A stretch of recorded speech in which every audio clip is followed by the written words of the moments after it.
தேவனுடைய வார்த்தையை கேட்க போகிறோம்.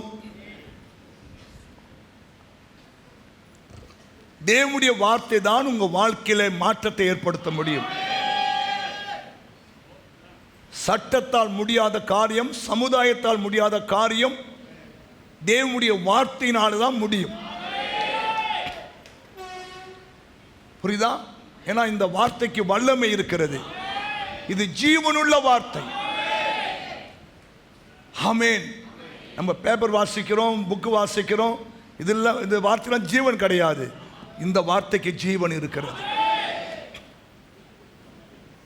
அதனால தான் இந்த வார்த்தைகளை நம்ம அதிகமாக கனப்படுத்துகிறோம். ஆமென் சொல்லுங்க.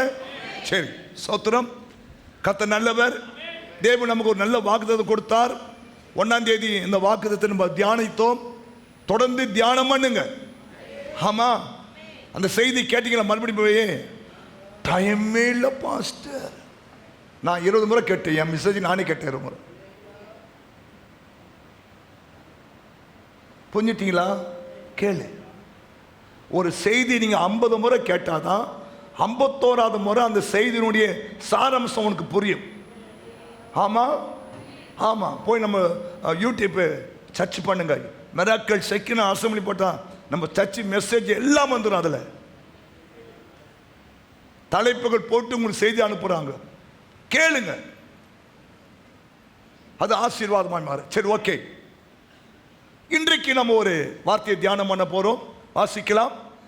சங்கீதங்களின் புஸ்தகம் 119ஆம் சங்கீதம் 18வது வசனம்.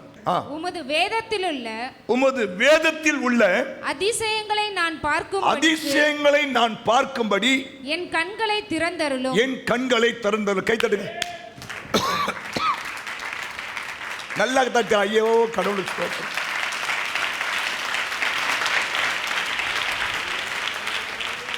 சங்கீதக்காரன் ஒரு ஜெபத்தை ஏறெடுக்கிறார். உமது வேதத்தில் உள்ள அதிசயங்களை நான் பார்க்கணும். எத்தனை விரும்புறீங்க? வேத புத்தகமே ஒரு அதிசய புத்தகம். வேத புத்தகம் ஒரு அதிசய புத்தகம். அந்த புத்தகத்திலே நிறைய அதிசயங்களை தேவன் எழுதி வைத்திருக்கிறார், செய்து வைத்திருக்கிறார். அதை பார்க்கும்படி என் கண்களை திறந்தருளும். ஏன்னா வேதத்தில் உள்ள அதிசயங்களை இங்கு பார்க்கும்போது, படிக்கும்போது தான் உங்களுக்குள்ளும் அந்த விசுவாசம் உண்டாகும். கர்த்தர் எனக்கும் இப்படிப்பட்ட அற்புதங்களை செய்வார், அதிசயங்களை செய்வார், நன்மைகளை செய்வார் இல்லையா, ஆசீர்வதிப்பார், உயர்த்துவார், செம்மையான வழியை நடத்துவார் இல்லையா, துன்பங்களை மாற்றுவார் இல்லையா. நம்பிக்கை பிறக்கும் நமக்குள்ள. ஆகவேதான் சொல்லுகிறார், உம்முடைய வேதத்தில் உள்ள அதிசயங்களை நான் பார்க்கணும் ஆண்டவரே. அதற்கு என்னுடைய கண்கள், இந்த கண் இல்ல, நமக்கு ஒரு இன்னொரு கண் இருக்கு, ஆவிக்குரிய கண்கள். ஆவி நிறைய பேருடைய வாழ்க்கையில இந்த ஆவிக்குரிய கண்கள் திறக்காதபடினால்தான் இன்னும் அவர்கள் ஒரு சாதாரண வாழ்க்கை வாழ்ந்து கொண்டிருக்கிறாங்க. உங்க வாழ்க்கையில தேவன் உங்களுடைய ஆவிக்குரிய கண்களை திறந்தாருன்னா நீங்கள் அசாதாரணமான வாழ்க்கை இல்லையா, அசாதாரணமான வாழ்க்கை வாழ்வீர்கள். ஆமென் சொல்லுங்களேன். பைபிள் சொல்லுது, நீங்கள் விசேஷித்தவர்கள், நீங்கள் விசேஷித்தவர்கள். ஹல்லேலூயா. இப்போ இது எப்போ நமக்கு விளங்கும்? நம்முடைய கண்ணை திறக்கும். அப்போ நம்மளை ஆண்டவர் பார்த்து நம்மளை விசேஷமானு சொல்றாரு. நீங்கள் அவருடைய பிள்ளைகள். கவனிங்க, நிறைய முறை நாம் தேவனுடைய பிள்ளை என்பதை மறந்து விடுகிறோம், அல்லது பிசாசு நம்மளை மறக்க செய்து விடுகிறான். அதனால தான் நம்ம என்ன பண்றோம்? நீ யார் பிள்ளைமா? நான் சோ பிள்ளை இல்லை, நீ தேவனுடைய பிள்ளை, நீங்க தேவனுடைய பிள்ளை. ஆமென். அப்ப தேவனுடைய பிள்ளைனா இல்லையா, அந்த தேவன் சமூகத்தில் இருக்கிற எல்லாம் உனக்கு உண்டாகல. கொலோசியர் 3:2 பாருங்க. நீங்கள் கிறிஸ்துவுடன் கூட எழுந்தது உண்டானால் கிறிஸ்து தேவனுடைய வலது பாரசத்தில் வீற்றிருக்கும் இடத்தில் உள்ள மேலானவைகளை தேடுங்கள். அப்போ நீங்க ஒரு தேவனுடைய பிள்ளைனா இல்லையா, அந்த ஆண்டவர் சொல்றாரு, பொல்லாதவளாகிய நீ உன் பிள்ளைக்கு நல்ல ஈவை கொடுக்க அறிந்திருக்கிற பரமபிதாவாகிய நான் என்னிடத்துல விண்ணப்பம் பண்ற உனக்கு நன்மை செய்ய மாட்டேனா? பரிசுத்த ஆவியை கொடுக்க மாட்டேனா அப்படின்னு ஆண்டவர் கேட்கிறார். அப்ப இதெல்லாம் உங்களுடைய மனக்கண்கள் திறக்கும் போது தான் அந்த வசனத்தை பார்ப்பீங்க. கவனிக்கணும். அப்போஸ்தலனாகிய பவுல் 16ஆம் அதிகாரத்தில் ஆற்றங்கரை போய் ஜெபம் பண்ணி கொண்டிருக்கிறாங்க. அப்போ லீதியாள் என்ற ஒரு பெண்மணி போய் அந்த ஜெபத்தில் கலந்து கொண்டு அந்த தேவனுடைய வார்த்தையை கேட்கிறாங்க. பைபிள் சொல்லுது, கர்த்தர் லீதியாளுடைய இருதயத்தை திறந்தார். கண் திறக்கணும். இருதயம் திறக்கும் போது பாருங்க, அந்த அம்மா ரட்சிக்கப்படுகிறார்கள். ஆமென். உடனே போய் ஞானஸ்நானம் எடுக்கிறார்கள். ஏன் பாருங்க, நிறைய பேர் பாருங்க இந்த ஞானஸ்நானம் இந்த சில காரியம்னா அப்படியே யோசிப்பாங்க. ஆனா உங்களுடைய மனக்கண்கள் திறந்துச்சுன்னா நீங்க முதலாவது தேவனுடைய வார்த்தைக்கு தான் முக்கியத்துவம் கொடுப்பீங்க. இங்கே தாவீது சொல்றாரு, உம்முடைய வேதத்தில் உள்ள அதிசயங்களை நான் பார்க்கணும் ஆண்டவரே. ஆமா சொல்லுங்க, என் கண்களை திறந்தருளும். என் கண்களை திறந்தோறும் நீ வேதம் வாசித்து முன்பாக ஆண்டவரே உம்முடைய வேதத்தில் உள்ள அதிசயங்களை பார்க்கும்படி என் கண்களை திறந்தருளும் என்று சின்ன ஜோமெண்ட் படி நீங்க படிக்கிற அந்த வேத புஸ்தகத்துடைய ஆழங்களை எல்லாம் கர்த்தருக்கு காண்பிப்பேன். ஆமென். ஹல்லேலூயா. நேற்று தியானம் பண்ணு சொன்னேன் இல்லையா? கவனிங்க, எப்படி அந்த அந்த அந்த வெளிப்பாடு ஏற்பட்டுச்சு. படிக்கும் போதே ஆண்டவரே இதில் இருக்கிற அந்த உண்மையான நீங்க நீங்க எதிர்பார்க்கிற அல்லது எந்த நோக்கத்தோடு இந்த வார்த்தையை எழுதி வச்சீங்க அதனுடைய ஆழத்தை சொல்லிக் கொடுங்கன்னு சொல்லி கேட்டா அதனுடைய ஆழத்தை சொல்லி கொடுத்துருவோம் ஆண்டவர். ஆமா சொல்லுங்க. அப்போ ஒண்ணுமே இல்லாத சூழ்நிலையில இருக்கிறத வச்சு ஒரு சிறப்பான ஒரு காரியத்தை செய்ய முடியுமானால் அது வேத புத்தகத்தில் இருக்கிற தேவனுடைய வார்த்தை மூலமா தான் செய்ய முடியும். புரியுதா உங்களுக்கெல்லாம்? நீங்கள் அப்படி வேதத்தை வாசித்து தியானிக்கும் போது நீங்கள் ஒவ்வொருத்தரும் இந்த வருஷத்துல நல்ல ஒரு வெற்றி வாழ்க்கை வாழ தேவனே உங்களுக்கு அனுக்கிரகம் செய்யும். எல்லாருக்கும் ஒரே பைபிள், எல்லாருக்கும் ஒரே ஆண்டவர். உங்களுக்கு மாத்திரம் நான் ஒவ்வொரு முறை பார்க்கிறேன். ஒவ்வொரு முறையும் நிறைய முறை சொல்லுவாங்க, கலைமணி வரும்போது சொல்வார், பாஸ்டர் நான் ஒவ்வொரு முறை வரும்போதும் உங்கள் சர்ச்சையில் ஒரு மாற்றத்தை நான் பார்க்கிறேன். காரணம் வேதத்தினுடைய வசனம். நீங்க ஒவ்வொரு வாரம் வரும்போதும் ஒரு மாற்றம் உண்டாகும் வாழ்க்கையில். அதுக்கு தான் உங்க கண்கள் திறக்கப்படணும். சரி, முதல் காரியத்தை நம்ம வாசிக்கலாம். ஆதியாகமம் 22:13. ஆபிரகாம் தன் கண்களை ஏறெடுத்து பார்த்தபோது இதோ பின்னாக புதரிலே தன் கொம்புகள் சிக்கிக் கொண்டிருந்த ஒரு ஆட்டுக்கடாவை கண்டான். அப்பொழுது ஆபிரகாம் போய் கடாவை பிடித்து அதை தன் குமாரனுக்கு பதிலாக தகன பலியிட்டான். ஆபிரகாம் அந்த இடத்துக்கு யெகோவா ஈரே என்று பெயரிட்டான். அதனாலே கர்த்தருடைய பர்வதத்திலே பார்த்து கொள்ளப்படும் என்று. இந்த வருஷம் எத்தனை பேருக்கு ஆண்டவர் யெகோவா ஈரேவா இருக்குன்னு ஆசைப்படுறீங்க? இந்த வருஷம் ஆண்டவர் உங்களுக்கு யெகோவா ஈரேவாய் செயல்பட வேண்டுமானால் உங்களுடைய கண்கள் திறக்கப்பட வேண்டும். கவனிக்கணும். ஆபிரகாம் அந்த மலை மேல ஏறி வரும்போது இந்த ஆட்டுக்கடா அவருடைய கண்களுக்கு புலப்படலை. ஆனா அவர் தாம் செய்ய வேண்டிய காரியத்தெல்லாம் செய்து முடித்த பிறகுதான் ஒரு ஆட்டுக்கடா புதரிலே அகப்பட்டு மாட்டிக்கொண்டிருப்பதை தேவன் அவருக்கு வெளிப்படுத்தினார். அங்கே ஆண்டவர் நல்ல ஒரு வார்த்தையை சொல்லுகிறார். நீ உன் புத்திரன் என்றும் உன் ஏக சுதன் என்றும் பாராமல் அவனை ஒப்பு கொடுத்து இந்த காரியத்தை செய்தபடியா நான் உனக்கு யெகோவா ஈரேவா இருப்பேன். கவனிக்கணும். இந்த ஆட்டுக்கடா புதர்ல தான் இருக்கு. ஆண்டவரே கொண்டாந்து அதில் என்ன பண்ணிட்டாரு? லிங்க் பண்ணிட்டாரு. ஏன்னா அவருக்கு எல்லாமே தெரியும். இவன் புத்திரனை படியிட போவது கிடையாது. ஆனால் இவனை டெஸ்ட் பண்ணணும், இவனை சோதிக்கணும். நம்முடைய விசுவாசத்தை நம்ம என்ன பண்ணணும்? பார்க்கணும். இவனுடைய கீழ்ப்படிதலை நாம் பார்க்கணும். இதெல்லாம் தெய்வத்துக்கு தெரியும். ஆகையால ஆபிரகாம் இந்த பக்கம் ஏறும்போதே அந்த பக்கம் ஒரு ஆட்டுக்கடாம் ஏறி வந்து கொண்டே இருக்கிறது.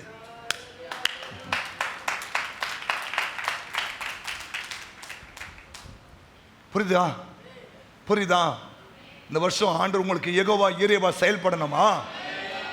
ஒப்பு கொடுத்து வாழுங்க. அப்போ உங்களுடைய ஆவிக்குரிய கண்கள் திறக்கப்படும். ஆமா சொல்லுங்க. ஆமா. போன வருஷம் நீங்க தேவனுக்கு ஒப்பு கொடுத்தீங்களா? சரியா ஒப்பு கொடுத்தீங்களா தெரியல.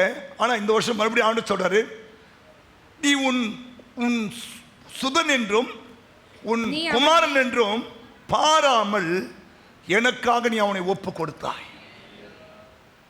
எனக்காக நீ அவனை ஒப்பு கொடுத்தாய். ஆகையால் இந்த வருஷம் நான் உனக்கு யெகோவா ஈரேவா இருந்து உனக்கு நான் செயல்படுவேன். ஆமா. அப்போ ஆபிரகாம் கண்களை ஏறெடுத்து பார்க்கிறான். அதுதான் ஓப்பன் ஐ. புரியுதா? புரியுதா? உங்க வாழ்க்கையில நீங்க உங்க வாழ்க்கையை தேவனுக்கு ஒப்பு கொடுத்து செயல்படும் போது ஆண்டவர் உங்களுடைய ஆவிக்குரிய மனக்கண்கள் திறப்பார். தேவாதி தேவன் ஆயத்தம் பண்ணின அந்த ஆட்டுக்கடாவை நீங்கள் காண்பீர்கள். ஆமென் சொல்லுங்க. அது முன்னாடி ஆட்டுக்கடா பத்தி எதுவும் போட்டிருக்க பைபிள்ல இல்லை. பலியாகப்பட வேண்டியதும் ஈசாக்கு தான். ஆனா ஸ்தோத்திரம், இந்த ஆபிரகாமுடைய கண்களை தேவன் திறந்த பிறகு அவன் அந்த ஆட்டுக்கடாவை பார்க்கிறான். புரியுதா? இந்த வருஷமும் உங்களை ஒப்பு கொடுத்து ஜெபம் பண்ணுங்க. வேதம் தெளிவாய் சொல்லுகிறது. ரோமர் 12ஆம் அதிகாரம் 1ஆம் வசனம் நம்ம அடிக்கடி தியானிக்கிற வருஷம். உங்களுடைய சரீரங்களை நீங்கள் ஜீவ பலியாய் தேவனுக்கு ஒப்பு கொடுத்து. அப்படி இருக்க சகோதரரே, நீங்கள் உங்கள் சரீரங்களை. சகோதரரே சகோதரிகளே, கவனிங்க கவனிங்க. 2 பேரும் தான் சேர்த்து சொல்றாரு ஆண்டவர். அவர் சகோதரர் தான் சொல்றாரு, சகோதரி சொல்லணும்னு நினைச்சிட்டு இல்லையா? ஆமா, போக 2 பேரும் சேர்த்து தான் சொல்லுவாரு.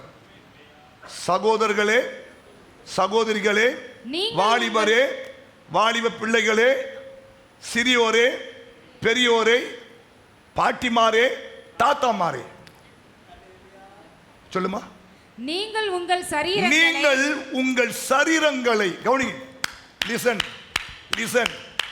உங்கள் சரீரங்களை பரிசுத்தமும். எப்படி? இன்னும் பரிசுத்தம். போன வருஷம் இருந்த பரிசுத்தமான வாழ்க்கை இல்லை. இந்த வருஷம் இன்னும் அதிகமாக தேவன் உங்கள்கிட்ட அந்த பரிசுத்தத்தை எதிர்பார்க்கிறார். உங்கள் சரீரங்களை பரிசுத்தமும் தேவனுக்கு பிரியமான ஜீவபலி, தேவனுக்கு பிரியமான ஜீவபலி ஒப்பு கொடுக்க வேண்டும் என்று தேவனுடைய இரக்கங்களை உங்களை நான் வேண்டிக் கொள்ளுகிறேன். இதுதான் நீ செய்கிற புத்தி உள்ள ஆராதனை. ஆமென். எப்படி சொல்றார் ஆண்டவர்? நீங்கள் உங்கள் சரீரங்களை பரிசுத்தமும் தேவனுக்கு பிரியமான ஒரு ஜீவபலியா. கவனிங்க, நம்ம ஆண்டவர் ஒரு நாள் நம்மளை ஏமாத்துற தெய்வமே கிடையாது. நீங்கள் கர்த்தரோடு இருந்தால் அவர் உங்களோடு இருப்பார். நீங்கள் அவரை தேடினால் அவர் உங்கள் வெளிப்படுவார். நீங்கள் விட்டு விட்டால் அவரும் விட்டு விடுவார். கவனிங்க, அவர் உங்களுக்கு இந்த 300 இன்னைக்கு தேதி 7 இன்னும் ஒரு 299 நாள் இருக்கு. அவர் உங்களுக்கு இந்த வருஷம் முழுவதும் யெகோவா ஈரேவா இருக்க அவர் விரும்புகிறார். அவர் விரும்புகிறார். ஆமா. ஆனா நீங்கள் என்ன பண்ணோம்? உங்கள் சரீரங்களை தேவனுக்கு பிரியமான ஜீவபலியாய். இங்கதான் நம்மளால என்ன பண்றோம்? யோசிக்கிறோம். ஹல்லேலூயா. நான் ஜிப்பில் ஒர்க் பண்ணிக்கும் போது ஏசப்பா ஏற்றுக்கொண்டேன். அப்போவே என்னுடைய ஆவிக்குரிய கண்ணை ஆண்டவர் திறந்துட்டார். அப்போ கொஞ்சம் கடவுளுக்கு பிரியமான ஒரு வாழ்க்கைக்கு நேரம் கடந்து போனேன். அது முன்னாடி இல்லையா, நானும் அவங்க கூட சேர்ந்து கலாட்டா, கிண்டல், கேலி எல்லாம். அப்புறம் என் கண்ணை தோந்த பிறகு ஆண்டவர் சரி நம்ம செய்ய தப்பு சொல்லி விட்டுட்டேன். அப்போ எனக்கு என்ன பேர் வச்சாங்க, இவர் சாமியா இருப்பா. எந்த வயசுல? நான் ஜிப்பில் ஒர்க் பண்ணும்போது தான் எனக்கு வயசு என்னன்னா ஒரு 20 வயசு இருக்கும். சரி 20 வயசுல உங்களை பார்க்க போயிட்டேன் ஃபர்ஸ்ட். 20 வயசு இருக்கும், இளமை ஊஞ்சல் ஆடுற வயசு. ஆமாம், ஒரு சினிமா 10 முறை பார்ப்பேன் பிஃபோர் கிரைஸ்ட். சண்டே லீவ் விட்டாங்கன்னா 4 சினிமா பார்ப்பேன். காலை சாப்பிட்டு போனால் திருமல் டாக்கிஸு, அப்புறம் கண்பட் டாக்கிஸு, சீனிவாச தேட்டரு, அப்போ 3 தேட்டர் தான் இருந்துச்சு நினைக்கிறேன். கணபதி டாக்கிஸு 4 தேட்டரு. ஸோ என்னுடைய கண்களை தேவன் திறந்த உடனே தேவனை தேட ஆரம்பித்து விட்டேன். அதுதான் தேவனுக்கு பிரியமான ஜீவ பலியா. இந்த வாலிப வயசுல இல்லையா, நம்ம அப்படி தேவனுக்காய் ஒப்பு கொடுக்கும் போது, வாலிப வயசுல நீங்க உங்க சரீரத்தை தேவனுக்கு பிரியமான ஜீவ பலியாய் கொடுக்கிறது சரீரபரமாய் கூடாத காரியம், ஆனா ஆவிக்குறையா முடியும். ஆமென் சொல்லுங்க. ஆமா, சாமுவேல் சின்ன பையன் இல்லையா, அவன் அந்த வயசுல என்ன பண்ணிட்டான், தன் சரீரத்தை ஜீவ பலியாய் ஒப்பு கொடுத்து அவன் தேவாலயத்தில் பணி செய்தான் என்று பார்க்கிறோம். புரியுதா? புரியுதா? இந்த காலகட்டத்தில் நீங்கள் தேவனுக்கு உங்கள் சரீரங்களை பரிசுத்தமும் ஜீவ பலியாய் ஒப்பு கொடுத்துட்டீங்கன்னா கவனிங்க, தேவன் உங்களை குறித்து ரொம்ப சந்தோஷப்படுவார். ஏன்னா நாங்கள் இருந்த நான் ரட்சிக்கப்பட்ட சமயத்தில் செல்போனே கிடையாது. ஸ்தோத்திரம். இப்போ நீங்கள் ரட்சிக்கப்பட்ட பிறகு செல்போன் தான் நீங்கள் ரட்சிக்கப்பட்டுக்கிறீங்க. அதையும் சேர்த்து ஞானசானம் கொடுத்துக்கிறீங்க இல்லையா? எத்தனை பேர் செல்போன் ஞானசானம் கொடுத்தீங்க? அட கெட்டு போகும் பாஸ் நீ ஒன்று. சரி, செல்போன் எங்கே இருக்கு? புரிஞ்சுட்டீங்களா? பழைய மனுஷனை நம்ம என்ன பண்ணுறோம்? ஆமாம், புது மனுஷனை நமக்குள்ள கொண்டு வந்துட்டோம். நல்லா புரிஞ்சுங்க. யோசுவா ஒரு வாலிபன் தான் இல்லையா? பைபிள் யோசுவா என்கிற ஒரு வாலிபன், அவன் தேவ ஆலயத்தை விட்டு பிரியாமல் இருந்தான் போட்டிருக்கு. பாருங்க, தேவனுடைய கண்கள் அவன் மேல வந்துட்டு. கவனிங்க, அன்னைக்கு 6 லட்சம் வாலிபர்கள் இருந்தார்களாம். 6 லட்சம் வாலிபர்ல யோசுவா பாருங்க ஒரு ஆள் தான் தேர்னான்.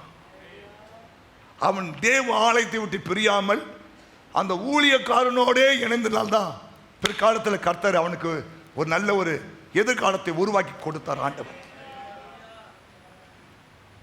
இப்போ பரவாயில்ல, சில வாலி பசங்களாம் கோயில் வராங்க, ஜம் பண்ணுறாங்க, பெருக்கிறாங்க, கொடுறாங்க, போகிறாங்க, வராங்க. தோத்திரம், உங்களை கர்த்தர் ஆசீர்வதிப்பார். இதை நீங்கள் தொடர்ந்து கண்டினியூ பண்ணணும். அது எப்படி தெரியுமா?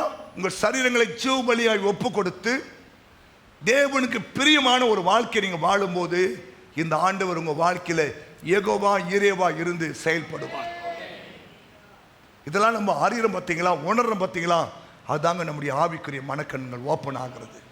ஆமென் சொல்லுங்களேன். ஹல்லேலூயா. தானியேல் புஸ்தகம் 3ஆம் அதிகாரம் 28ஆம் வசனத்திலையும் அந்த 3 வாலிபர்கள் இல்லையா தங்கள் சரீரங்களை நெருப்புக்கு ஒப்பு கொடுத்தார்கள். அப்பொழுது நேபுகாத் நேச்சார் வசனித்து சாத்ராக் மேஷாக் ஆபேத் நேகோ என்பவர்களுடைய தேவனுக்கு ஸ்தோத்திரம், அவர்கள் தங்களுடைய தேவனை தவிர வேறு ஒரு தேவனையும் சேவித்து பணியாமல் அவரையே நம்பி ராஜாவின் கட்டளையை தள்ளி தங்கள் சரீரங்களை ஒப்பு கொடுத்ததினால். யார் எதை ஒப்பு கொடுத்தாங்க? ஏன்?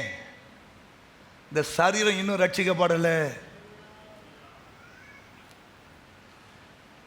செய்ய வேண்டும் என்று யோசிப்பதை செய்ய விடாது, செய்யக்கூடாது என்று யோசிப்பதை செய்ய வச்சிடும் இந்த சரீரம். புரியுதா இல்லையா? புரியுதா இல்லையா? ஆனால் அவங்க சொல்றாங்க, அந்த 3 வாலிபர்களும் தங்கள் சரீரங்களை நெருப்புக்கு ஒப்பு கொடுத்தாங்க. ஆனால் வேகலை. ஏன்? ஜீவபலியாய் ஒப்பு கொடுத்தார்கள். நான் சொல்லட்டுமா? இந்த உலகத்தில் இந்த 2024 வெள்ளங்கள், ஆழிகள், சுனாமிகள், இல்லையா, நெருப்பு எல்லாமே ஏற்படலாம்.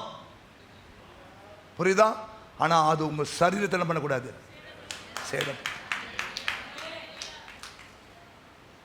புரியுதா இல்லையா? அந்த 3 வாலிபர்கள் குறித்து பைபிள் மறுபடியும் வாசிமா. அப்பொழுது நேபுகாத் நேச்சார் வசனித்து சாத்ராக் மேஷாக் ஆபேத் நேகோ என்பவர்களுடைய தேவனுக்கு சோத்திரம், அவர்கள் தங்களுடைய தேவனை தவிர வேறு ஒரு தேவனையும் சேவித்து பணியாமல். புரியுதா? தேவனை தவிர வேற எதையும் சேவிக்க கூடாது. ஆமா, சமயத்துக்கு ஜம்மா கூட, குளிருக்கு கோணி மாட்டக்கூடாது. இங்க போனா தோத்திரம் போடுகிறது, அங்க போனா காது பூச்சிக்கிறது இல்லையா, அங்க போனா இல்லையா. வாழ்ந்தாலும் உம்மோடுதான், மரித்தாலும் உம்மோடு. அதுதான் நம்ம தீர்மானம். அப்போ அவர் பாருங்க, உங்க வாழ்க்கையில யெகோவா ஈரேவா அவர் செயல்படுவார். புரியுதா? புரியுதா? புரியுதா? ஸ்தோத்திரம். ஒரு நாட்டு ராஜா சொல்றாரு, அவர்கள் தங்கள் தேவனை தவிர வேற எந்த தெய்வத்துக்கும் தங்களை விட்டு கொடுக்காம அவரையே நம்பி ராஜாவின் கட்டளையை தள்ளி தங்கள் சரீரங்களை ஒப்பு கொடுத்ததினால் அவர் தமது தூதனை அனுப்பி தம்முடைய தாசரை விடுவித்தார். சொல்லு.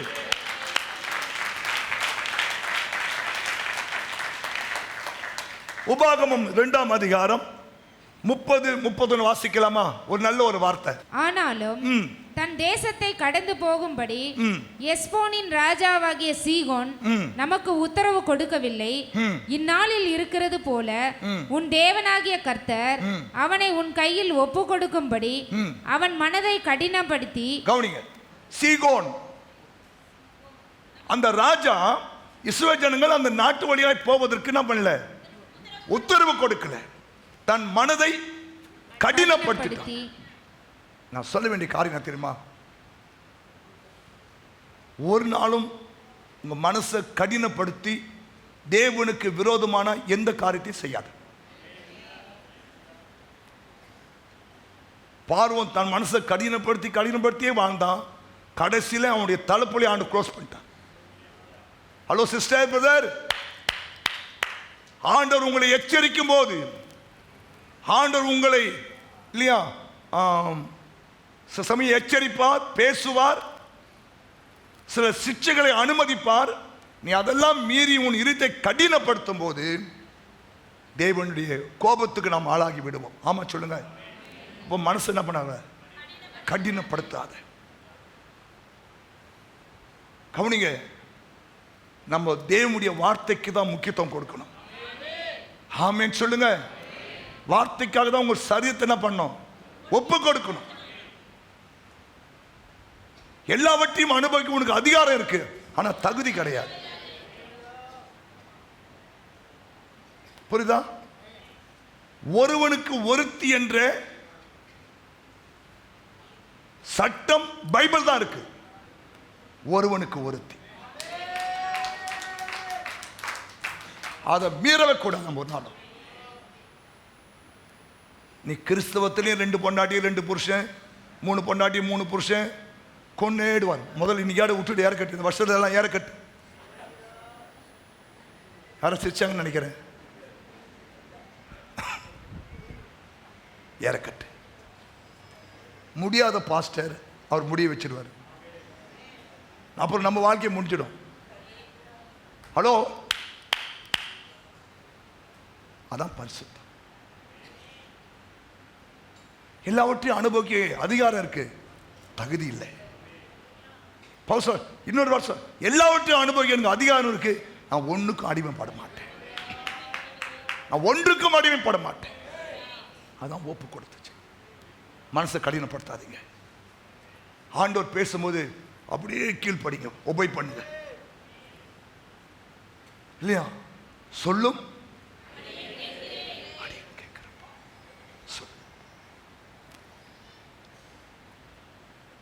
ஹல்லேலூயா. நம்ம ஏன் தெரியுமா, நம்ம தேவனுடைய வார்த்தைக்கு கட்டுப்பட்டவர்கள். புரியுதா? கிறிஸ்தவர்கள் தேவனுடைய வார்த்தைக்கு கட்டுப்பட்டவர்கள். உங்களை என்னையும் கண்ட்ரோல் பண்ணுவது இந்த வசனம் தான். ஆமா சொல்லுங்களேன். அப்போ முதல் காரியம், இந்த இந்த ஆபிரகாமுடைய கண்களை அவன் ஏறெடுத்து பார்த்த போதுதான் அந்த முட்செடியிலே அவன் பலியிட வேண்டிய ஒரு ஆட்டுக்கடாவை பார்த்தான். அது வரைக்கும் அங்க ஒரு ஆட்டுக்கடா இருக்குது அவன் தெரியாம போச்சு. கண்களை ஆண்டவர் திறந்தார். இந்த வருஷமும் இல்லையா, கர்த்தர் உங்களுக்காக ஒரு ஆட்டுக்கடாவை ஆயத்தப்படுத்தி வைத்திருக்கிறார். ஆமா, ஆமீன். ஆமா, உன் குமாரனுக்கு பதிலாக, உங்களுக்கு பதிலாக இல்லையா, ஸ்தோத்திரம், பலியிடுவதற்காக ஒரு ஒரு ஒரு ஒரு ஆட்டுக்கடாவை அவர் ஆயத்தப்படுத்தி வச்சிருக்கிறார். அது எப்போ உனக்கு தெரியும்னா, உங்கள் கண்கள் திறக்கும் போது தான். ஆமென் சொல்லுங்க. ரெண்டாவது ஒரு காரியம் பார்ப்போம். 1 கொரிந்தியர் 2ஆம் அதிகாரம், நமக்கு தெரிஞ்ச ஒரு வசனம், 9ஆம் வசனம். எழுதி இருக்கிறபடி தேவன் தம்மில் அன்பு கூறுகிறவர்களுக்கு ஆயத்தம் பண்ணினவைகளை கண் காணவும் இல்லை, உன் கண் காணல, காது கேட்கவும் இல்லை, அவைகள் மனுஷருடைய இருதயத்தில் தோன்றவும் இல்லை. நமக்கோ கவனிங்க, அண்டர்லைன் பண்ணுங்க, நமக்கோ.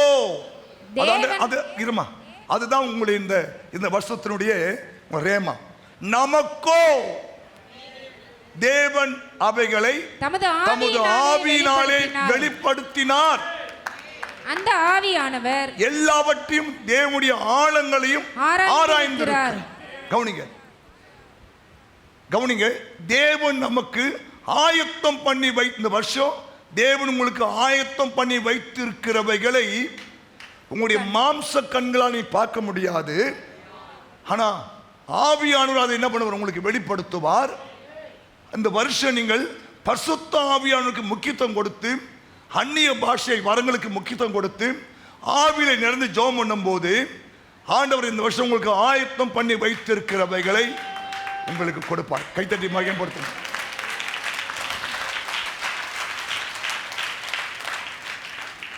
நான் நேற்று அப்படியே பைபிள் தேவன் நமக்கு என்னெல்லாம் ஆயத்தம் பண்ணார்னு ஒரு சில வசனம் ஆண்டு சொன்னார். அதை நான் உங்களுக்கு தீர்க்கதரிசனமா சொல்றேன். 1 ஆதியாகமம் 24:31. அப்பொழுது அவன் கர்த்தரால் ஆசீர்வதிக்கப்பட்டவரே. அப்போது அவன் லாபான், கர்த்தரால் ஆசீர்வதிக்கப்பட்டவரே, உள்ளே வாரும், நீர் வெளியே நிற்பானேன், உமக்கு வீடும் ஒட்டகங்களுக்கு இடமும் ஆயத்தம் பண்ணி கைத்தட்டுங்க பார்க்கலாம். இந்த வருஷம் உனக்கு ஒரு வீடு. ஒட்டகனா பாலைவன கப்பல், வாகனம். உன் விசுவாசம் ஆகட்டும். வாகனம், காரு, ஹெலிகாப்டர் ஆண்டவர் ஆயத்தம் பண்ணி வச்சிருக்கிறார். உனக்கு ஒரு வீடு ஆயத்தம் பண்ணி வச்சிருக்கிறார். இந்த வருஷம் வீடு இல்லாத மக்கள் கர்த்தர் வீடு வாசம் ஏற்படுத்தும். உனக்கு ஒரு வீடும் ஒட்டகங்களுக்கு இடமும் ரெடியா இருக்கு.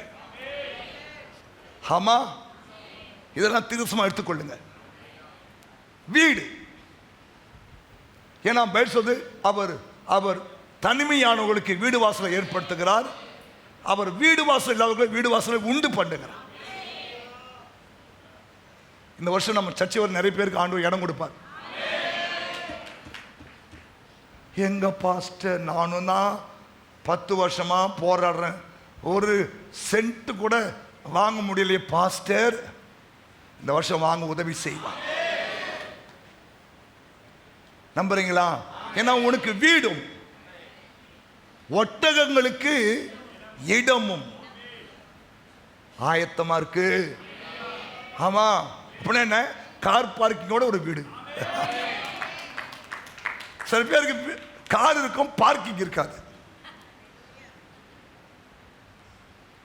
கார் இருக்கும், பார்க்கிங் இருக்காது. பார்க்கிங் இருக்கும், கார் இருக்காது. இந்த வருஷம் ரெண்டும் கிடைக்கும். போ ஏசு நாமம். ஒட்டகங்களுக்கு இடமும் அப்படின்னா என்ன? ஆமா, ஹலோ, உங்களால் இதை யோசிக்க முடியுதா? உன்னுடைய மூளைக்கு இது ஒத்து வராது இல்லையா? ஆனால் தேவன் சொல்றாரு, உன்னுடைய கண்களை நீ திறக்கும் போது அந்த விசுவாசம் உனக்குள்ள உருவாகும். ஆமேன் சொல்லுங்க. ஆமேன். உன்னுடைய மாம்ச கண்களை நீ சூழ்நிலையை தான் பார்த்து கொண்டிருப்ப. நம்முடைய ஆவிக்குரிய கண்கள் திறக்கப்படும் போது தான் நம்ம இயற்கைக்கு அப்பாற்பட்ட விதத்தில் தேவன் நமக்கு வைத்திருக்கிறவைகளை நாம் கண்டுபிடிக்க முடியும். அதான் சொல்றேன், தேவனுடைய ஆழங்களை தேவன் ஆவியானவர் அறிஞ்சிருக்கிறார். மாம்ச கண்ணால தேவனுக்கு ஆயத்தம் பண்ணி வைத்திருக்கிறவைகளை காணாது, காதுல கேட்காது, இதயத்தில் கூட தோன்றாது.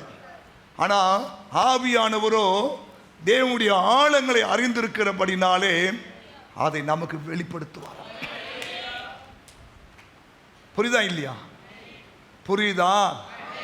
புரியுதா? இப்ப என்ன பண்ணணும்? அப்போஸ்தலன் பவுல் ஜெபம் பண்றாரு. எபேசியர் 1ஆம் அதிகாரம், எபேசியர் 1ஆம் அதிகாரம் அப்போஸ்தலன் பவுல் ஜெபிக்கிறாரு.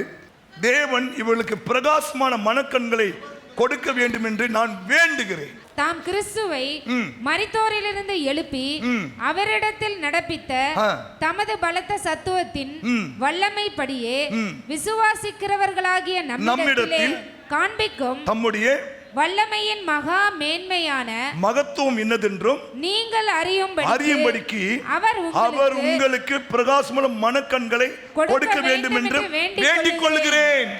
ஜோமன்னு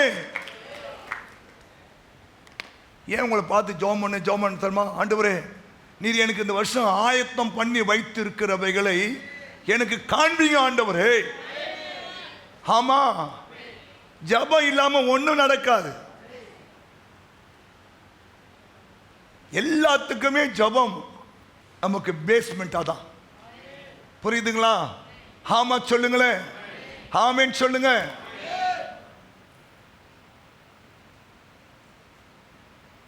அப்போ தேவன் உங்களுக்கு ஆயத்தம் பண்ணி வைத்திருக்கிற கார்பார்க்கியோட ஒரு வீடை நீங்கள் தியானம் பண்ணுங்க.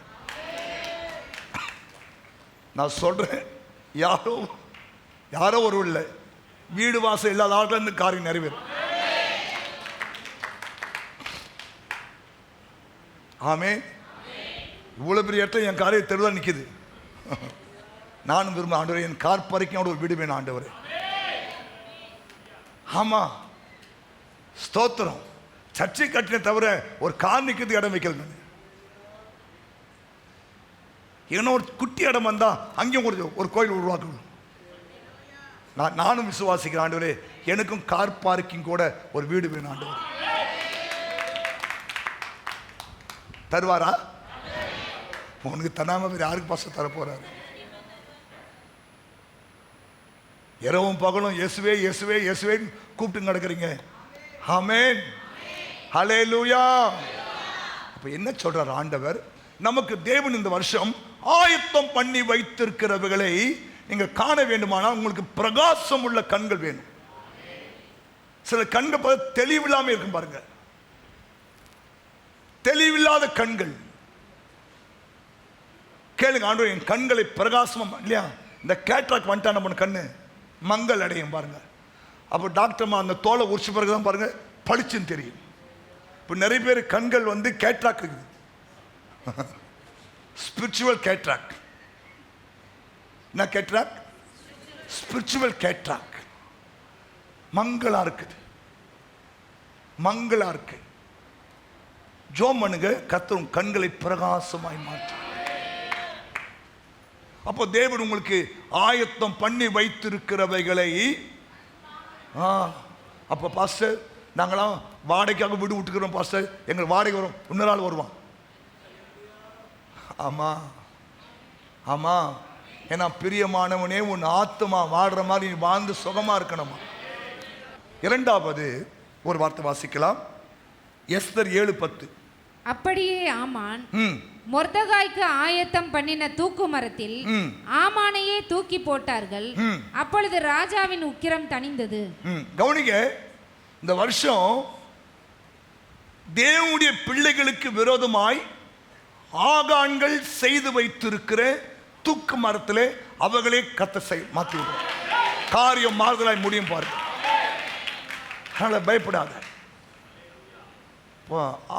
இந்த ஆமான் மொர்தெகாய்க்கு தான் 50 அடி உயரம் அவன் தூக்கு மரம் செய்கிறான்.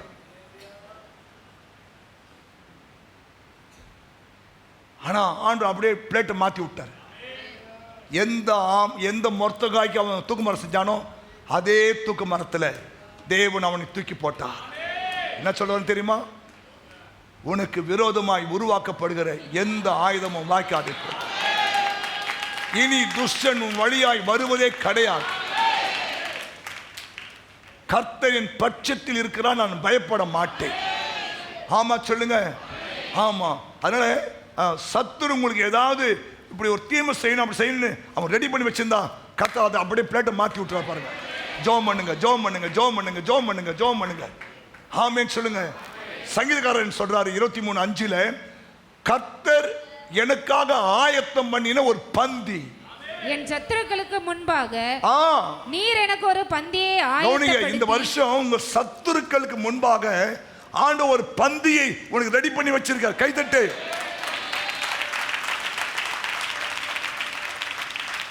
நம்புறீங்க? உனக்காக ஒரு பந்தி. இதெல்லாம் இப்போ உங்க கண்ணுக்கு தெரியல. ஆனா நீங்க ஜெபம் பண்ணும்போது, நீங்கள் ஆவியில் ஜெபம் பண்ணும்போது இல்லையா, தேவனுடைய ஆழங்களை அறிந்திருக்கிற ஆவியானவர் அதை உங்க வாழ்க்கையில காண உதவி செய்வார். ஆமென் சொல்லுங்களேன். ஹல்லேலூயா. புரியுதா இல்லையா? புரியுதா இல்லையா? அப்ப என்ன பண்ணணும்? ஆண்டவர் இந்த கண்ணை திறக்கணும். சாமி எனக்கு பிரகாசம் உள்ள கண்ணை கொடுங்க சாமி.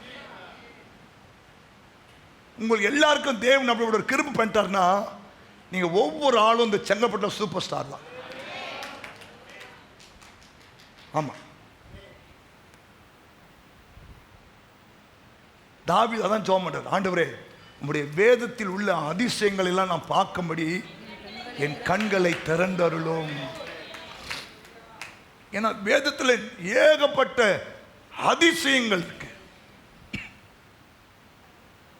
நீங்க அதை வாசிக்கும் போது, நீ அதை விசுவாசிக்கும் போது கர்த்தர் அதை அப்படியே நிறைவேற்றி முடிப்பார். ஆமா சொல்லுங்க. பைபிள் சொல்லுது, ஆகாது என்று தள்ளப்பட்ட கல்லு மூளைக்கு தலைக்கல் ஆயிற்று, அது கர்த்தரால் ஆயிற்று. என் கண்களுக்கு ஆச்சரியமா இருக்கு. இந்த வருஷம் நீங்கள் ஆச்சரியப்படுகிற சில காரியம் செய்வார். புரியுதா? புரியுதா? ஆமா சொல்லுங்களேன். ஹல்லேலூயா. மாத்திரமல்ல, சங்கீதம் 132:17 ஒரு விளக்கை உனக்கு ஆயத்தம் பண்ணி வச்சிருக்கிறார். விளக்கு என்றால் ஒரு குழந்தை. விளக்கு என்றால் ஒரு குழந்தை. விளக்கு என்றால் ஒரு குழந்தை. வாசிங்க 132:17 சங்கீதம். அங்கே தாவீதுக்காக ஒரு கொம்பை முளைக்க பண்ணுவேன். நான் அபிஷேகம் பண்ணுவித்தவன். எல்லாரும் தேவன் அபிஷேகம் பண்ணப்பட்டிருக்கீங்களா?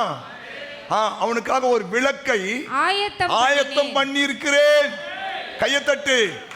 எத்தனை பேர் இந்த வருஷத்துல குழந்தை இல்ல, எங்க வீட்டுல விளக்கு எரியல, எங்க வீட்டுல ஒரு குழந்தை சத்தம் கேட்கலன்றியா? சொல்றார் ஆண்டவர், உனக்கு ஒரு விளக்கை நான் ஆயத்தம் பண்ணி இருக்கிறேன். நான் அபிஷேகம் பண்ணினவனுக்காக ஒரு விளக்கை ஆயத்தம் பண்ணுவேன். அவன் தலை மேல கிரீடம் பூக்கும். அவன் சத்துருக்களுக்கு வெட்கத்தை உடுத்துவேன், அவன் மீதிலோ அவன் கிரீடம் பூக்கும் என்றார். ஹலோ, நடக்காததை நடக்க வைக்கிறதானப்பா இயேசுநாதர். ஆமே. ஆண்டு சொல்லிட்டாரு, நான் உனக்கு ஒரு விளக்கை ஏற்றுவேன். ஆமேன் சொல்லுங்க. ஆமேன் சொல்லுங்க. ஆமேன் சொல்லுங்க. கர்த்தர் உனக்கு ஒரு விளக்கை ஆயத்தம் பண்ணுவார். உன் தலையில கிரீடம் பூக்கும். நான் அபிஷேகம் பண்ணினவனுக்காக. நீங்கள் அபிஷேகம் பண்ணப்பட்டிருக்கீங்க இல்லையா? அபிஷேகம் பண்ணினவனுக்கு கட்டாயம் ஒரு விளக்கு எரியும். அந்த அபிஷேகமே உங்க விளக்கை ஏற்றும். ஆமென் சொல்லுங்க. விசுவாசிங்க, விசுவாசிங்க, ஜெபம் பண்ணுங்க. பண்ணி தான் பாஸ்டர் இப்படி இருக்கிறேன் பாஸ்டர். இந்த வருஷம் வாக்குத்தத்தத்தை வச்சு ஜெபம் பண்ணு. ஆண்டவரே, ஆராய்ந்து முடியாத பெரிய காரியங்களையும் எண்ணி முடியாத அதிசயம் செய்வேன்னு சொன்னீங்களே, இயேசுவே நீங்கள் வர சொல்லிட்டீங்க, உன் விளக்கை ஏற்று சொல்லிட்டீங்க, உனக்கு ஒரு விளக்கு ஆயத்தம் பண்ணின்னு சொல்லிட்டீங்க. இயேசு நாமத்தில் ஒன்று என் விளக்கை ஏற்று, இல்லை எனக்கு ஒரு விளக்கு ஆயத்தப்படுத்து. 2 1. ஆமாம், டூ ஆர் டை.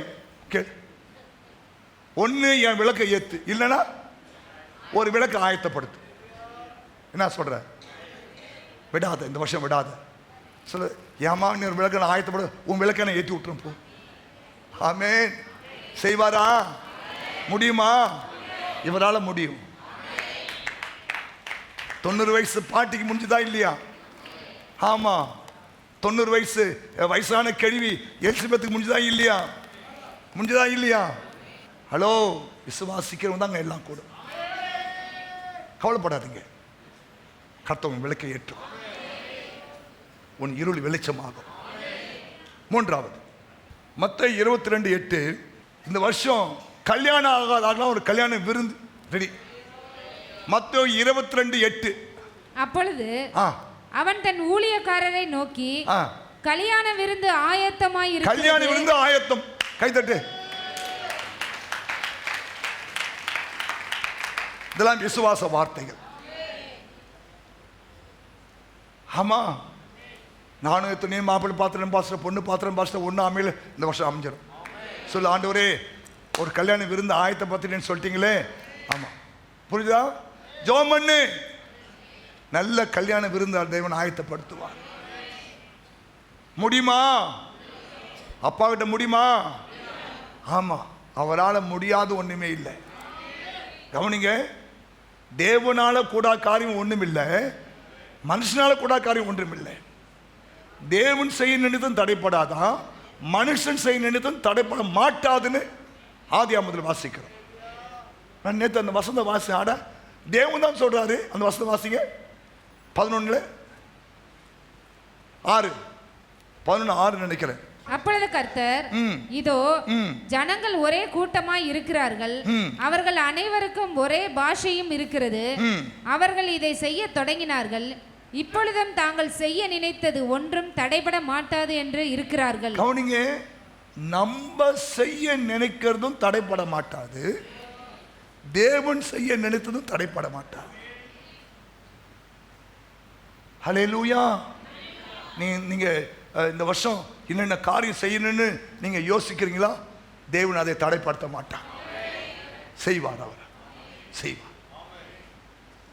உங்களுக்காக ஒரு கல்யாண விருந்து ஆயத்தப்பட்டு வச்சிருக்க. இதை நீங்க ஆவிக்குரிய பிரகாரமா எடுத்துக்கலாம், சரீர பிரகாரமா எடுத்துக்கலாம். ஆமென். இந்த வருஷம் தேவனுடைய வருகை வந்தா நம்ம அங்க போய் கல்யாண விருந்து சாப்பிடுவோம். தேவனுடைய வருகை தாமதிக்குமானால் இங்கேயே உன் கல்யாணம் விருந்து வேணுமா? சரி, பார்த்தா கல்யாணம் பண்ண உனக்கு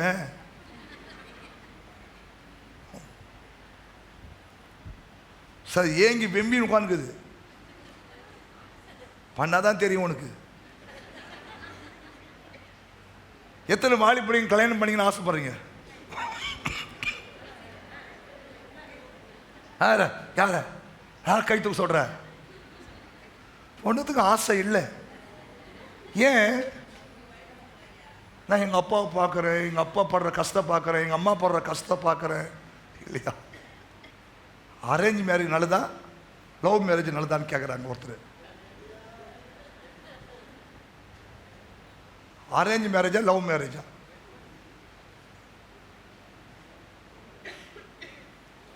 பட்டிமன்ற கருத்து சொல்றாங்க, அரேஞ்ச் மேரேஜே பெட்டர். ஏன்னா எவனா ஈட்டு ஓட்டினா உன்னை வீட்டு செய்ய மாட்டாங்க, அதோட போக வேண்டியதுதான். அமைதியாக இரு, ஜபத்தோடு இரு. கர்த்தர் உனக்கு ஆயத்தம் பண்ணி வைத்திருக்கிற அந்த நன்மையை பார்க்குற வரைக்கும் கர்த்தர் சம்பந்த பொறுமையாக காத்துருங்க.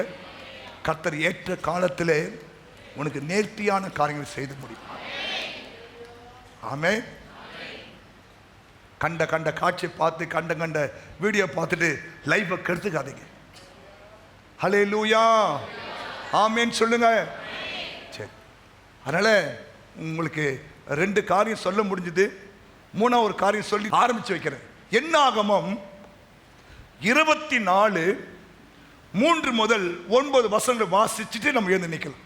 அப்பொழுது அவன் தன் வாக்கியத்தை எடுத்துரைத்து பேயோரின் குமாரனாகிய பீலேயாம் சொல்லுகிறதாவது, கண் திறக்கப்பட்டவன் உரைக்கிறதாவது. யார் சொல்றான்? கண் திறக்கப்பட்டவன் சொல்லுகிறான்.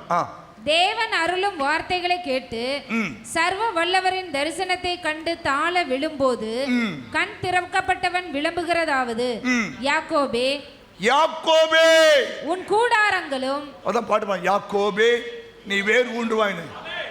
யாக்கோபே உன் கூடாரங்களும், உன் கூடாரங்களும். இஸ்ரவேலே உன் வாசஸ்தலங்களும் எவ்வளவு அழகானவைகள். ஃபியூச்சர் பார்க்கறார், ஃபியூச்சரை பார்க்கறார். இப்ப பார்க்கல, எல்லாம் வனாந்த வந்துனே இருக்காங்க, வனாந்திர வாழ்க்கைப்போ. ஆனா இவர் கண் திறக்கப்பட்டதுனால யாக்கோபே உன்னுடைய வாசஸ்தலங்களும், இஸ்ரவேலே உன் கூடாரங்களும். இப்ப போய் பாருங்க இஸ்ரேல் தேசத்தை, இந்த வசனம் நிறைவேறிருக்கும். கைத்தட்டி பாருங்க. கண் திறக்கப்பட்டவன் இப்ப பார்க்க மாட்டான். இன்னும் 10 வருஷத்துக்கு பிறகு, இன்னும் 5 வருஷத்துக்கு பிறகு உன் வாழ்க்கை எப்படி மாறப்போகுது என்பதை இந்த கண் திறக்கப்பட்டவனுக்கு அவன் வெளிப்படுத்தும். இவன் சொல்றாரு, கண் திறக்கப்பட்டவன் சொல்லுகிறான், யாக்கோபே உன் கூடாரங்களும், இஸ்ரவேலே உன் வாசஸ்தலங்களும் எவ்வளவு அழகானவைகள். அப்புறம் அவைகள் பரவி போகிற ஆறுகளைப் போல, பரவி போகிற ஆறுகளைப் போல. இதெல்லாம் ப்ராப்பர்ட்டி உனக்கு. கவனி, கண்ணை மூடாத. இப்போ கண்ணை மூடாத, இப்போதான் கண்ணை தந்து பார்க்கணும். ப்ராப்பர்ட்டி வருது உனக்கு நேரா. பைபிள் எடுத்துட்டியா பாரு. மூடாத, நம்ம மூட்டம் பாஸ்டர், மூடாத. மூடாதான் வாழ்க்கை மூடி உட்காந்துக்குது. கண் திறக்கப்பட்டவன் சொல்றாரு, நதியோரத்தில் உள்ள தோட்டங்களைப் போலவும், கர்த்தர் நாட்டின சந்தன மரங்களைப் போலவும். கர்த்தர் நாட்டின சந்தன மரம் தண்ணீர் அருகே உள்ள கேதுரு விருட்சங்களைப் போலவும் இருக்கிறது. அவர்களுடைய நீர்ச்சால்களில் இருந்து தண்ணீர் பாயும். நீர்ச்சால்களில் இருந்து. நீர்ச்சால்கள்னா அந்த ஏத்தம் மாடு வந்து இழுத்து ஊத்துமே சால், அது சொல்றார். அவர்கள் வித்து திரளான தண்ணீர்களில் பரவும். அவர்களுடைய ராஜா ஆகாகை பார்க்கிலும் உயர்வான். அவர்கள் ராஜ்யம் மேன்மை அடையும். தேவன் அவர்களை எகிப்திலிருந்து புறப்பட பண்ணினார். காண்டாமிருகத்துக்கு ஒத்த பெலன் அவர்களுக்கு இருக்கும். அவர்கள் தங்கள் சத்துருக்களாகிய ஜாதிகளை பட்சித்து அவர்கள் எலும்புகளை நொறுக்கி அவர்களை தங்கள் அம்புகளாலே எய்வார்கள். சிங்கம் போலவும் துஷ்ட சிங்கம் போலவும் மடங்கி படுத்துக் கொண்டிருக்கிறார்கள். அவர்களை எழுப்புகிறவன் யார்? உங்களை ஆசீர்வதிக்கிறவன் ஆசீர்வதிக்கப்பட்டவன், உங்களை சபிக்கிறவன் சபிக்கப்பட்டவன் என்றான். 24 என்னாகும்? 24 16 17 தேவன் அருளும் வார்த்தைகளை கேட்டு உன்னதமானவர் அளித்த அறிவை அறிந்து சர்வ வல்லவரின் தரிசனத்தை கண்டு தாழ விழும்பொழுது கண் திறக்கப்பட்டவன் விளம்புகிறதாவது, அவரை காண்பேன் இப்பொழுது அல்ல. அவரை காண்பேன். யார? இயேசு சொல்றாரு. இவரு அவரை காண்பேன் இப்பொழுது அல்ல, இப்போது அல்ல. அவரை தரிசிப்பேன் சமீபமாய் அல்ல. ஒரு நட்சத்திரம் யாக்கோபிலே இருந்து உதிக்கும். ஒரு செங்கோல் இஸ்ரவேலிலிருந்து எழும்பும். அது மோவாபின் எல்லைகளை நொறுக்கி சேத் புத்திரர் எல்லாரையும் நிர்மூலமாக்கும். கையை தட்டி ஆண்டு ஸ்தோத்திரம். இயேசு கிறிஸ்து பிறப்பதற்கு ஏறக்குறைய 4000 ஆண்டுகள் முன்பாக சொல்லப்பட்ட தீர்க்க தரிசனங்கள் இயேசுவில் நிறைவேறினது. அப்ப கண் திறக்கப்பட்டா உன்னுடைய ஃபியூச்சரை குறித்து நீ யோசிப்பேன். குணசாலியான பெண்ணை குறித்து பழுது அவள் எதிர்காலத்தை குறித்து சந்தோஷமா இருப்பாளா? ஆமா, அவ கண் திறக்கப்பட்டதான் சொல்றான். அவர் எதிர்காலத்தை குறித்து எப்படி போலாம்? மகிழ்கிறாள். எஸ், மகிழ்கிறாள். எத்தனை எதிர்காலத்தை குறித்து மகிழ்ச்சி.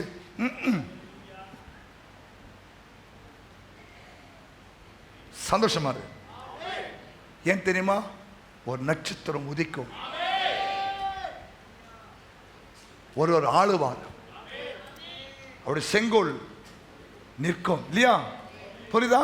சரி, நம்மளாம் எந்த நிற்கலாம். ஆண்டு கண் திறக்கப்பட்டவன் என்ன சொல்றாரு? முதலாவது என்ன சொன்னாரு? உனக்கு இந்த வருஷம் நான் யெகோவா ஈரேவா இருப்பேன் இல்லையா? நீ என்னைக்கு உன்னை ஒப்பு கொடுப்பாயானால் கர்த்தர் இந்த வருஷம் உங்களுக்கு யெகோவா ஈரேவா இருந்து உங்களுக்கு உதவி செய்வார். ஆமென். இரண்டாவது, தேவன் உங்களுக்கு ஆயத்தம் பண்ணி வைத்திருக்கிறவைகளை உங்கள் கண்கள் திறக்கும் போது கர்த்தர் அதை உங்களுக்கு வெளிப்படுத்துவார். மூன்றாவதாக உன்னுடைய எதிர்கால வாழ்க்கையை குறித்து இன்னைக்கு இல்லை, யாக்கோபே உன் கூடாரங்களும் இஸ்ரவேலே உன்னுடைய வாசஸ்தலங்களும் எவ்வளவு அருமையா இருக்கு. நீ போய் இப்ப இஸ்ரேலை பாருங்களேன், இந்த வசனம் நிறைவேறும். ஆமென். ஆண்டவர் ஜீவிக்கிறார். சொல்றாரு, ஆண்டவரே உம்முடைய வேதத்தில் உள்ள அதிசயங்களை பார்க்கும்படி என் கண்ணில் கை வைக்க பார்க்கலாம். என் கண்ணை தருங்க ஆண்டவரே, தெளிவு உண்டாக்குங்க ஆண்டவரே, பிரகாசமாய் மாற்றுங்க ஆண்டவரே. உம்முடைய வேதத்தில் உள்ள அதிசயங்களை காண என் கண்களை திறந்தருளும் ஆண்டவரே. இந்த வருஷம் நான் ஆவிக்குரிய மண்டலத்திலே தரிசனங்களை நீர் எனக்கு ஆயத்தம் பண்ணி வைத்திருக்கிறவைகளை நான் பார்க்கணும். ஹல்லேலூயா. பேதுரு ஜெபம் பண்ணி கொண்டிருக்கிறாரு. கர்த்தர் பேதுருடைய கண்ணை திறக்கிறாரு. ஒரு கூட இறங்கி வந்தாங்க. நீ ஜெபம் பண்ணும் போது பாருங்க, உங்க கண்ணை ஆண்டவர் திறப்பார். உங்க கண்ணை ஆண்டவர் திறப்பார். இந்த வருஷம் நீங்க ஜெபம் பண்ணும் போதெல்லாம் இந்த வார்த்தையை சொல்லி ஜெபம் பண்ணுங்க. கர்த்தர் உங்களுடைய கண்களை திறந்து இல்லையா, உங்களுக்கு தேவன் சொல்ல வேண்டிய காரியங்களை, செய்ய வேண்டிய காரியங்களை உங்களோடு கூட இடைப்படுவார் ஆண்டவர். ஆமென். புரியுதா? வியாதிகள் மாறிடும், பலவீனம் மாறும். அல்லேலூயா. ஆண்டவர் நமக்கு அற்புதம் செய்வார். எல்லாம் கண்ணு மூடுங்க.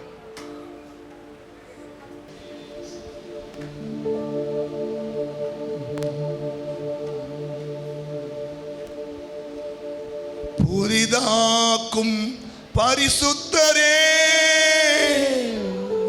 புது படைப்பாய் மாற்றும் ஐயா,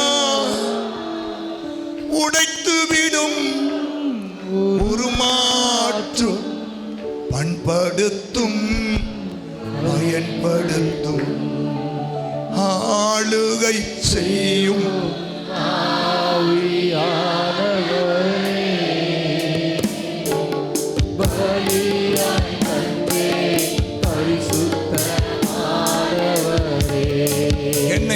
என்னை ஆளுகை செய்யும் ஆவியானவரே, பலியாய் தந்தே பரிசுத்தமானவரே, நினைவெல்லாம் உமதாகணும், என் பேச்செல்லாம் உமதாகணும். கேளுங்க ஆண்டவரே, நினைவெல்லாம் உமதாகணும், என் பேச்செல்லாம் உமதாகணும். நாள் முழுவதும், இந்த ஆண்டு முழுவதும் என்னை வழி நடத்தும். இந்த ஆண்டு முழுவதும்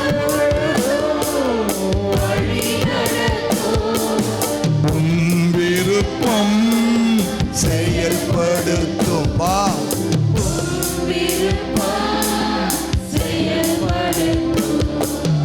அதிசயம் செய்பவரே, ஆறுதல் நாயகனே, ஆறுதல் நாயகனே, அதிசயம் செய்பவரே, ஆறுதல் நாயகனே,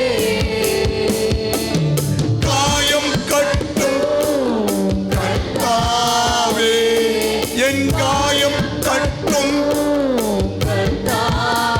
என் கண்ணீரெல்லாம் துடைக்கிறவரே, துடைப்பவரே, என் கண்ணீரெல்லாம் துடைப்பவரே, என்னை ஆளுகை செய்யும். ஒப்பு கொடுங்க. நீங்க என்னை இனிமேல் ஆளுகை பண்ணுங்க, என்னை கைட் பண்ணுங்க ஆண்டவரே. பலியாய் பசுத்த பரிசுத்தாவிகளை ஒப்பு கொடுங்க. பரிசுத்தமானவரே என்னை ஆளுகை செய்யும் ஆவியானவரே பலியாய் தந்தே பரிசுத்தமானவரே. அப்படியே கரங்களை உயர்த்தி கேளுங்க. என்னை புதிதாக்கும் ஆண்டவரே, புது படைப்பாய் என்னை மாற்றுங்க அப்பா. என்னை உடைத்து விடும், என்னை உடைத்து விடும். இந்த வருஷம் முழுவதும் நீங்க எனக்கு யெகோவா ஈரேவா இருக்கணும்.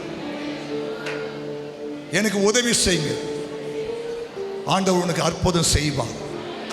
இந்த வேதத்தில் இருக்க எல்லா அதிசயங்களை நீங்க காண்பது மாத்திரமல்ல, அதை பெற்றுக்கொள்ளவும் தேவனுக்கு அனுக்கிரகம் பண்ணுவார். கண்ணை மூடி ஜெபம் பண்ணலாமா? பரலோக பிதாவே, உம்முடைய குமாரன் இயேசுவின் நாமத்திலே உங்க நன்றி அப்பா. இந்த நல்ல நாளுக்காக ஸ்தோத்திரம். இந்த நாளை காண செய்த கிருபைக்காய் நன்றி. இந்த நாளிலும் கூட நீர் எங்களோடு கூட இடைப்பட்டு எங்களோடு பேசி எங்களுக்கு உம்முடைய விலையேற பெற்ற சரீரத்தையும் இரத்தத்தையும் எங்களுக்கு கிருபையாய் தந்து மறுபடியும் நாங்கள் உங்களோடு கூட ஒப்புரவாகவும் உங்களோடு கூட நாங்கள் நல் மனசாட்சி உடன்படிக்கையில் பங்கு பெறவும் எங்களை ஒரு விசை கூட தாழ்த்தவும் அர்ப்பணிக்கவும் நீர் கொடுத்த கிருபைகளுக்காய் ஸ்தோத்திரம். அந்த ஒவ்வொரு மக்களையும் ஆசீர்வதிங்கப்பா. அவங்க உம்மோடு செய்த அந்த உடன்படிக்கையின் படியே அவர்களை ஆசீர்வதிக்கும்படியாய் ஆபிரகாம் தம் சொந்த குமாரன் என்று பாராமல் அவனை ஒப்பு கொடுத்தபடினாலே நீர் அவனுக்கு யெகோவா ஈரேவாய் வெளிப்பட்டீர். இந்த வருஷம் அன்று எங்கள் திருச்சபை மக்களுக்கு நீர் யெகோவா ஈரேவாக ஒவ்வொரு நாளும் வெளிப்பட உதவி செய்யும்படியா ஜெபம் பண்றப்பா. வந்த ஒவ்வொரு மக்களையும் ஆசீர்வதியும். நல்ல சுக பல ஜீவன் ஆரோக்கியம் தீர்க்காயுசு தாரும் ஆண்டவரே. அவங்களுடைய தேவைகளை சந்தியும், குறைவை நிறைவாக்கும் ஆண்டவரே. உலக வாழ்க்கையில் வேலை ஸ்தலத்தில் ஆண்டவரே அவங்களுக்கு தேவையான கிருபைகளை மகிழ்ச்சி சந்தோஷத்தை தாரும் ஆண்டவரே. குடும்ப வாழ்க்கையில் சந்தோஷத்தை தாரும் ஆண்டவரே. தடையெல்லாம் விலகட்டும் ஆண்டவரே.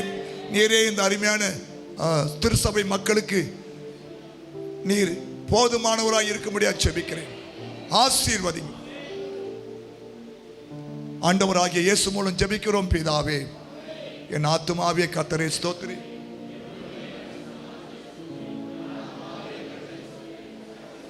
நம்முடைய பிதாவாகிய தேவனுடைய அன்பும் கர்த்தராகிய இயேசு கிறிஸ்துவின் கிருபையும் பரிசுத்த ஆவியானுடைய ஐக்கியமும் இப்போதும் எப்போதும் சதா காலமும் கர்த்தருடைய வருகை மட்டும் நம்மை காத்துக் கொள்வாராக. கர்த்தர் உன்னை ஆசீர்வதித்து உன்னை காக்க கடவர். கர்த்தர் தம்முடைய முகத்தை உன்மேல் பிரகாசிக்க பண்ணி உன்மேல் கிருபையா இருக்க கடவர். கர்த்தர் தம்முடைய முகத்தை உன்மேல் பிரசன்னமாக்கி உனக்கு சமாதானம் கட்டட கடவர். ஆமென். அல்லேலூயா.